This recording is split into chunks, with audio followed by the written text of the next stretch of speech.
Hello everyone, आज के इस वीडियो में हम पढ़ने जा रहे हैं क्रिया के बारे में। तो अमूमन आपसे आपकी परीक्षा में यहाँ से एक प्रश्न बन जाता है। तो सबसे पहले आप हेडिंग बनाइए और नोट्स साथ साथ पढ़ते हुए जाइए, ये भी है। ठीक है, सबसे पहले अगर हम बात करें तो हम बात करेंगे क्रिया के बारे में। क्रिया यानी कि इंग्लिश में इसे पढ़ते हैं वर्ब। अब क्रिया क्या होती है? तो क्रिया यानी कि किसी भी काम का या तो करना होगा या काम होने का बोध होगा। जैसे मैं यहाँ पर मैं क्या कर रहा हूँ, यहाँ पर लिख रहा हूँ, तो यानी लिखना क्या हो गया, ये क्रिया हो गया। तो देखिए यहीं से सबसे पहले हम नजर डालेंगे परिभाषा पर। तो सबसे पहले आप परिभाषा जानिए। परिभाषा क्या कहती है इसकी? परिभाषा कहती है कि जिस शब्द से क्या कहती है, जिस शब्द से किसी कार्य यानी कि काम, जिस शब्द से किसी कार्य के करने या होने का बोध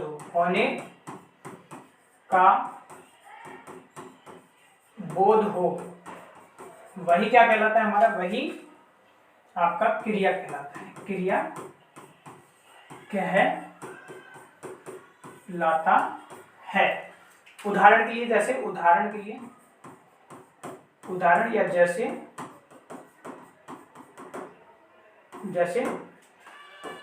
लिखना। मैं क्या कर रहा हूं, आपके सामने लिख रहा हूं। पढ़ना, लिखना, पढ़ना, चलना आदि, ये सब क्या है, हमारी क्रिया है। यानी देखिए मैं लिख रहा हूं तो लिखते हुए क्या कर रहा हूं, एक काम कर रहा हूं। तो जिस शब्द से किसी कार्य के करने या होने का बोध हो, वही क्या कहलाता है, हमारा क्रिया कहलाता है। उदाहरण के लिए लिखना, पढ़ना, चलना, ठीक है, खाना पीना, ये बहुत सारे जो है इसके उदाहरण हो जाते हैं। लेकिन अब सवाल आता है कि जो क्वेश्चन आपसे बनेगा वो क्रिया के प्रमुख भेद से बनेगा। तो आप हेडिंग लगाइए। सबसे पहले जो क्वेश्चन बनेगा वो क्वेश्चन बनता है क्रिया के प्रमुख भेद, यानी कि प्रकार से ही बनेगा, क्रिया के प्रमुख भेद। अब पूछ लेगा क्रिया के प्रमुख भेद कौन से, यहीं से बन जाएगा। तो क्रिया के होते हैं हमारे दो भेद हैं, ठीक है। जैसे आपसे पूछ लेगा कर्म के आधार पर बताओ, तो आपने देखा होगा सर कर्मक क्रिया, अकर्मक क्रिया। ऐसे ही हम पूछ लेते हैं भाई रचना के आधार पर बताओ, ठीक है, संरचना या बनावट के आधार पर बताओ। तो यहां से पूछा जाता है। तो क्रिया के प्रमुख भेद कौन से होते हैं? दो होते हैं, ठीक है। तो सबसे पहले जो हम पढ़ेंगे वो पढ़ेंगे, चलिए मैं यहां पर हेडिंग लगा दूं। सबसे पहले जो पढ़ेंगे हम संरचना यानी कि बनावट के आधार पर।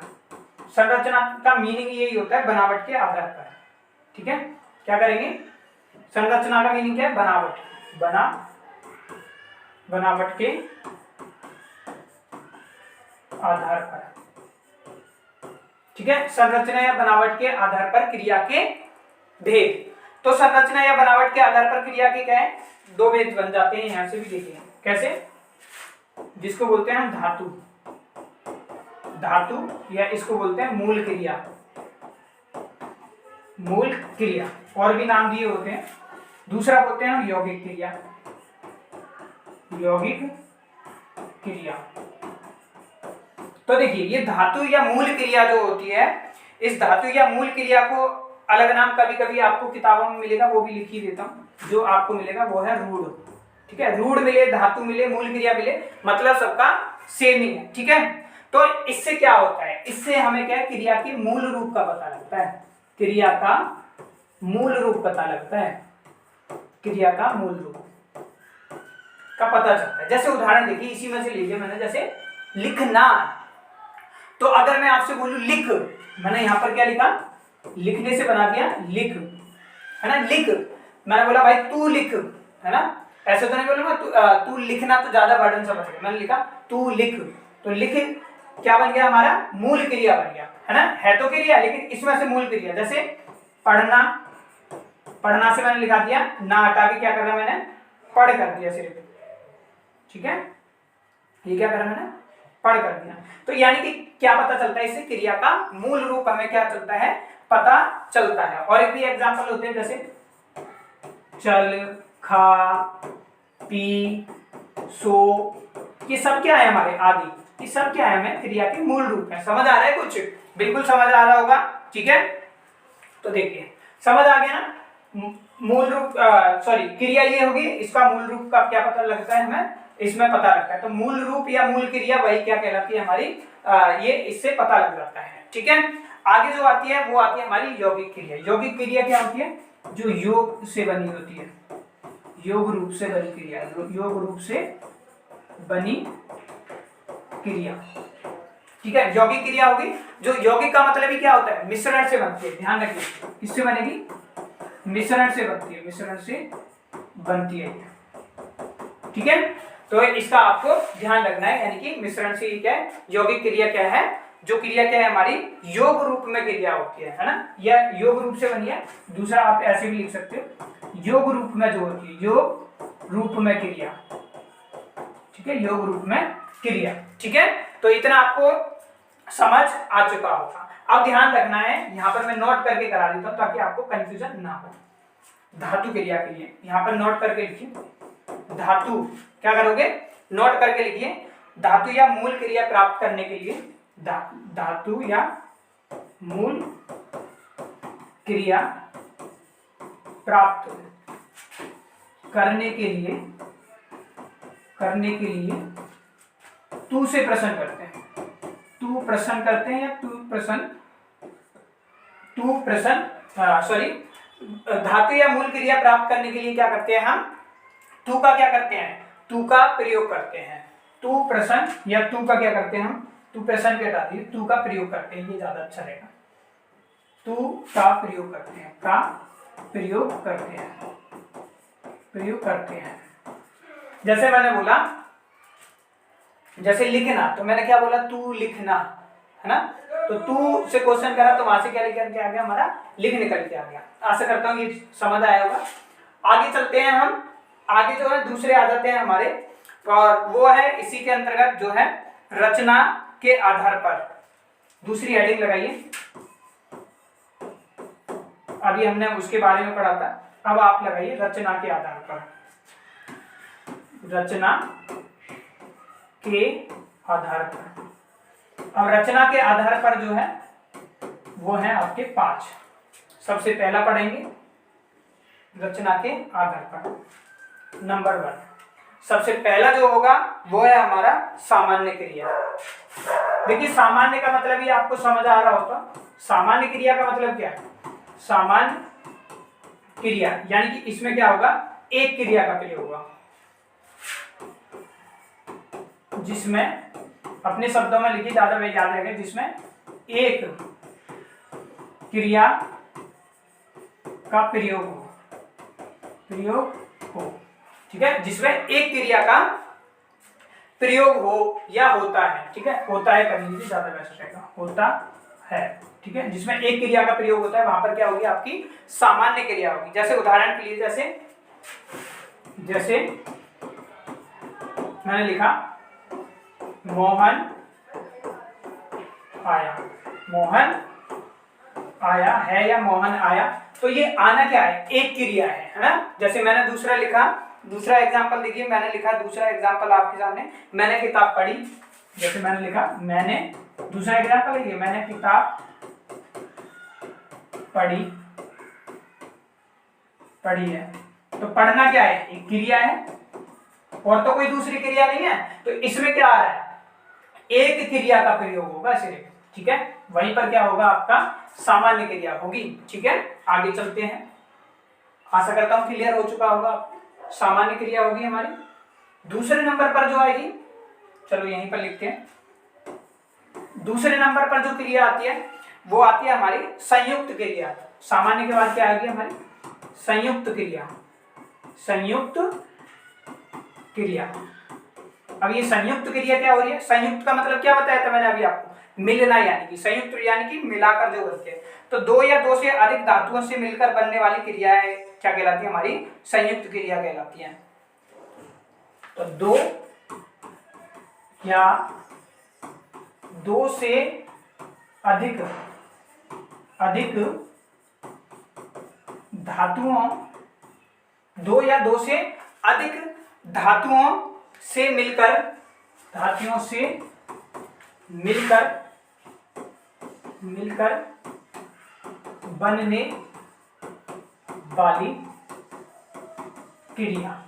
ठीक है, तो दो या दो से अधिक धातुओं से मिलने वाली, क्या कह रहा है, दो या दो से अधिक धातुओं से मिलकर बनने वाली क्रिया है ना, दो या दो से अधिक धातुओं से मिलकर बनने वाली क्रियाएं कर लीजिए, क्रिया क्या कहलाती है हमारी, संयुक्त क्रियाएं कहलाती हैं।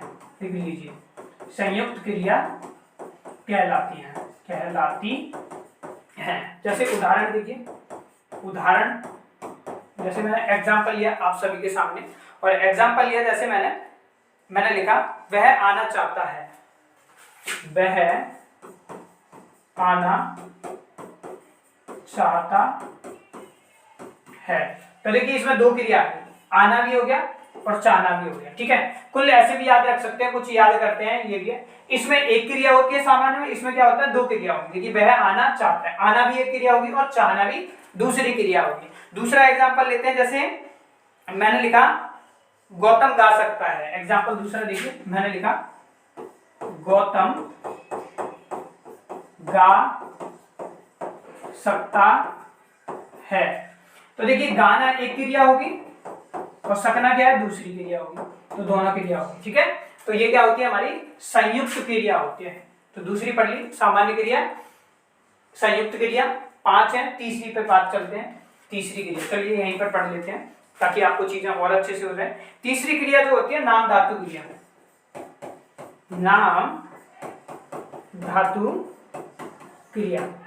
अब नाम धातु क्रिया क्या होती है, देखिए इसी से समझ आ रहा होगा, नाम धातु यानी कि कोई संज्ञा किससे बनी होगी, या तो संज्ञा से बनी होगी या किसी विशेषण से बनी होगी, उन्हीं को क्या बोलते हैं हम, नाम धातु क्रिया आपकी बोलते हैं। जैसे मैंने ये लिया, संज्ञा सर्वनाम व विशेषण जब क्रिया के रूप में प्रयुक्त हो, क्या कह रहे हैं, संज्ञा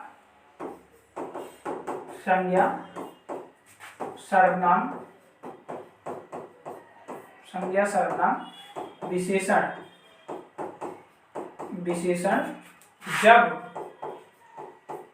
जब क्रिया के रूप में प्रयुक्त हो, क्रिया के रूप में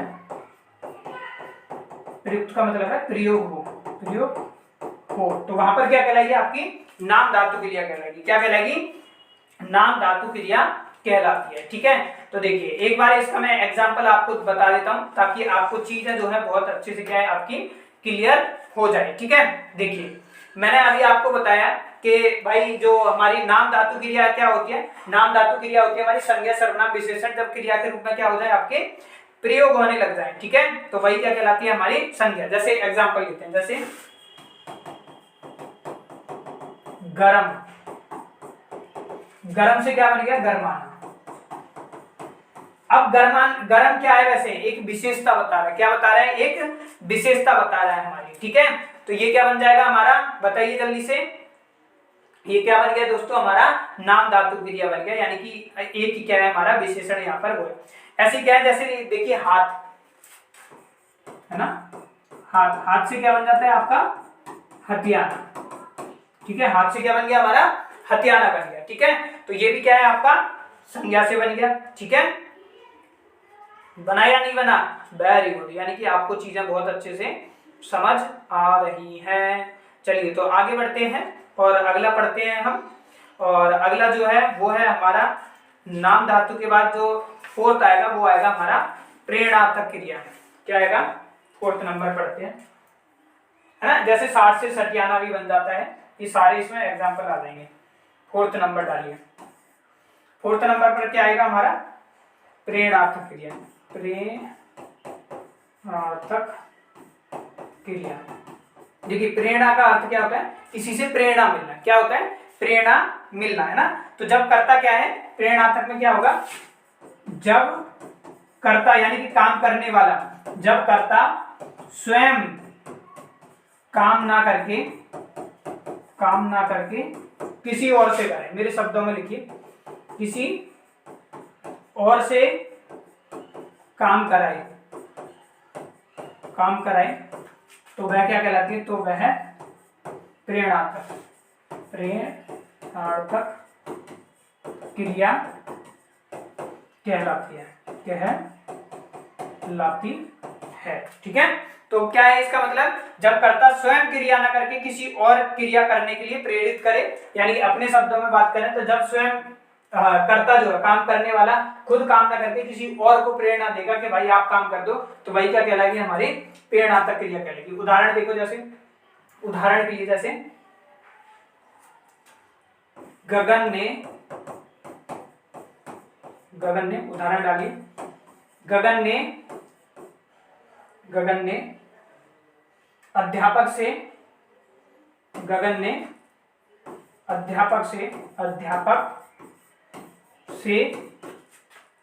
मोहन को पिटवाया।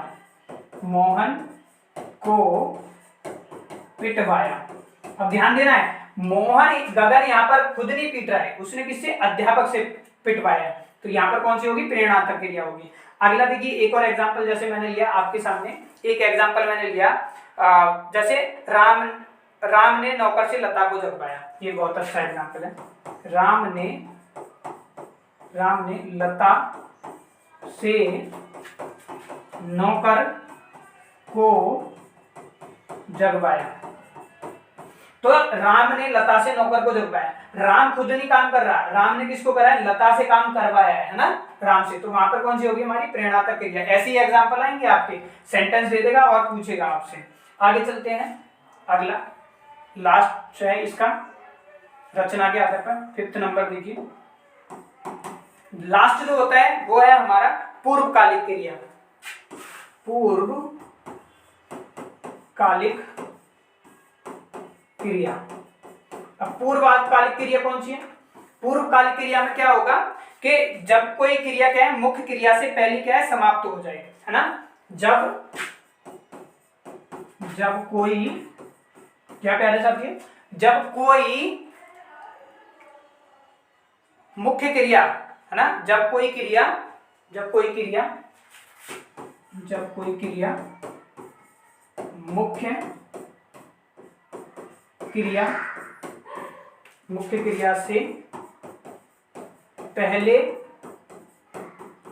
मुख्य क्रिया से पहले ही समाप्त हो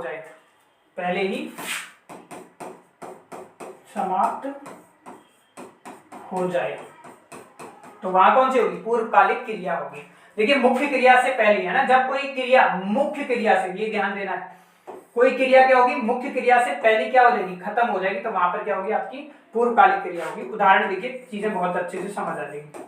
जैसे उदाहरण के लिए, जैसे मैंने बोला, उदाहरण के लिए रमेश खाना खाकर सो गया, मैंने लिखा रमेश खाना खाकर सो गया,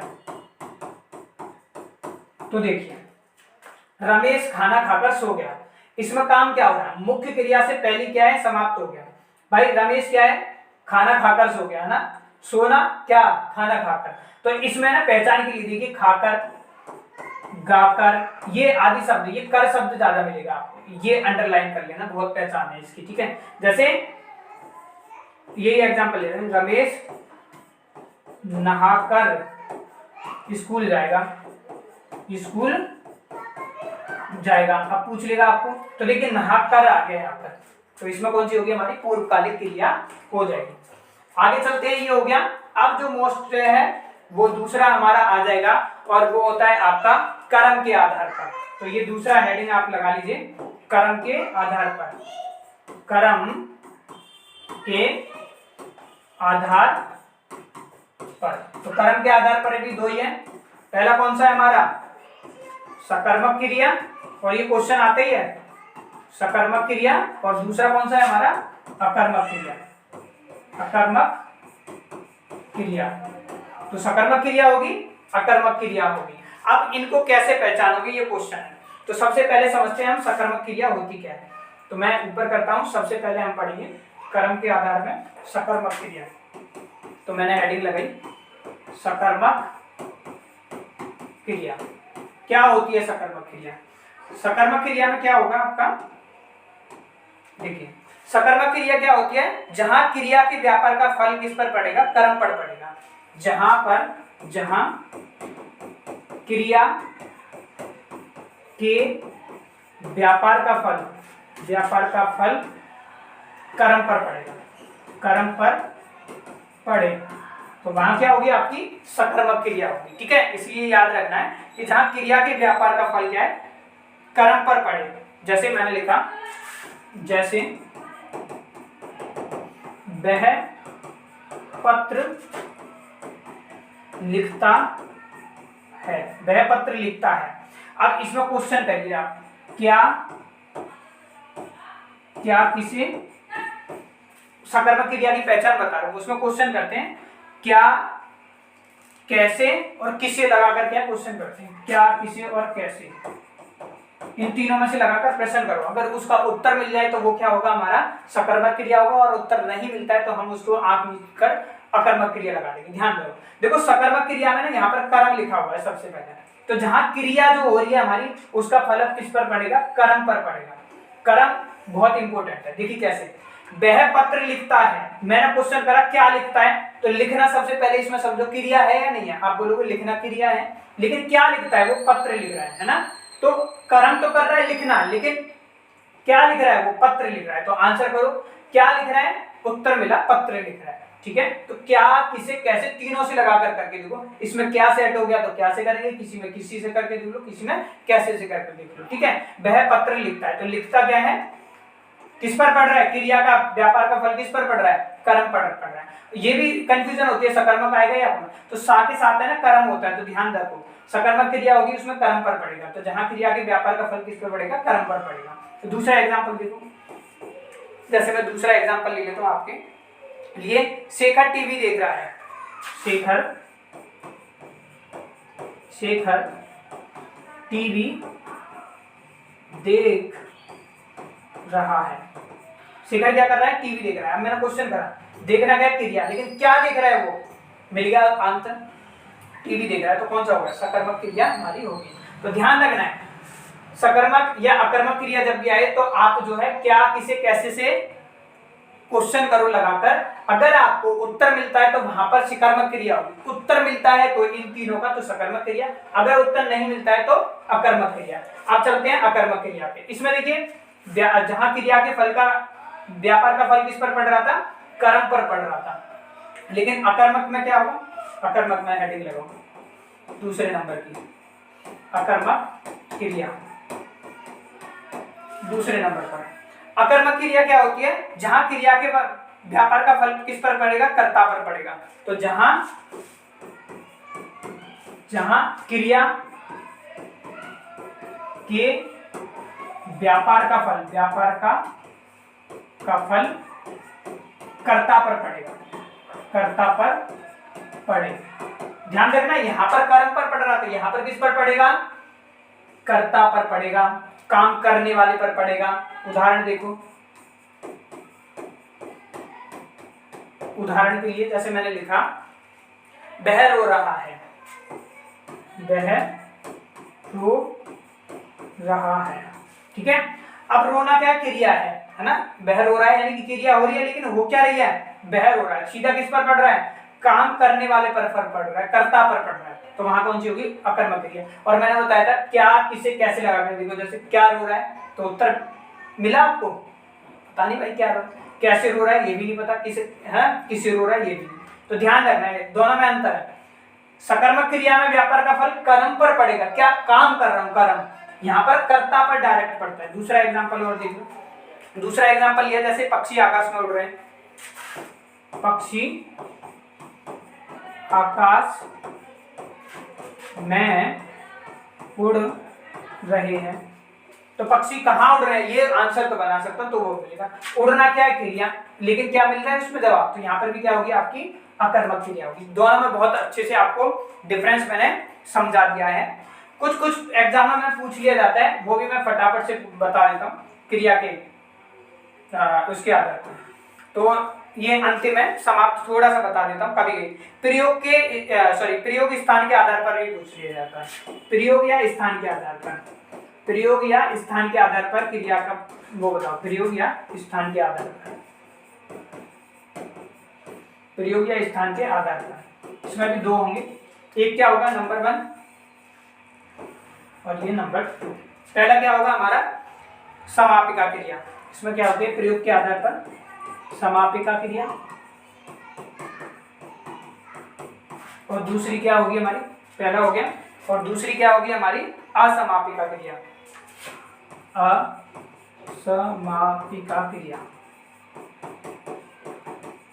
ठीक है।